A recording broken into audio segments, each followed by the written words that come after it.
एक रहस्यमयी गांव और एक खोई हुई देवी। सन 1987 उत्तराखंड की पहाड़ियों के बीच बसा एक गुमनाम सा गांव घनघोरिया। एक गांव ना तो नक्शे में था, ना ही सरकार की योजनाओं में। यहाँ के लोग सदियों से एक देवी की पूजा करते थे, देवी चंद्रमुखी।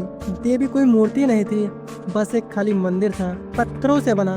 दीवारों पर अजीब लकीरें और खून से सने प्रतीक। लोग मानते थे जब संकट आएगा देवी खुद चल कर आएंगी। पर किसे विश्वास था इस लोक कथा पर। एक दिन गांव के स्कूल में नया मास्टर आया, आरव मेहता। शहर से पढ़ा लिखा, तर्कवादी, नास्तिक। उसे ये सब अंधविश्वास लगता था। उसने गांव वालों के सामने एक दिन हंसकर कहा, मूर्ति खुद चल कर आएगी क्या? वो रोबोट है?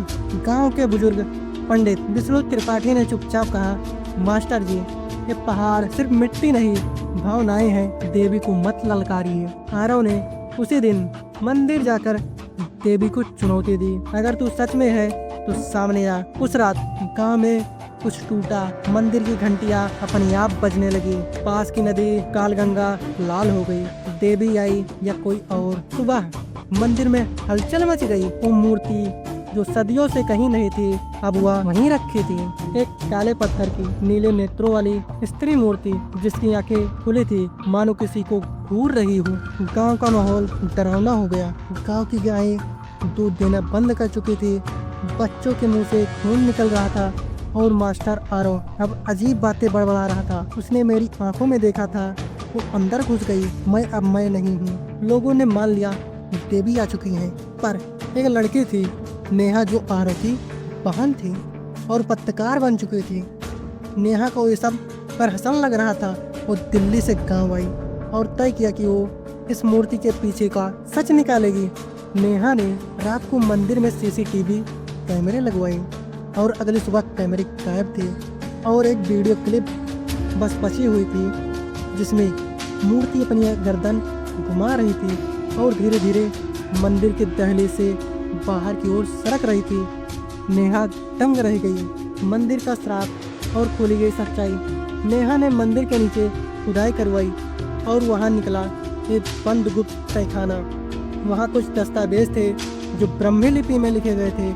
बुजुर्ग पंडित विष्णु त्रिपाठी ने उसे पढ़ा और बताया, ये मूर्ति देवी नहीं, एक शापित आत्मा है, राजकुमारी चंद्रमुखी, जिसे उसके ही राज्य के लोगों ने जिंदा दफना दिया था, क्योंकि उसने एक मुस्लिम प्रेमी से विवाह किया था।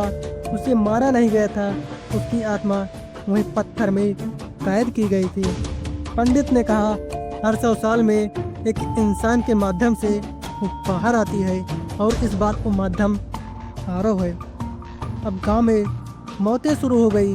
बच्चों के सपनों में वही मूर्ति आती और सुबह वो कोमा में मिलते।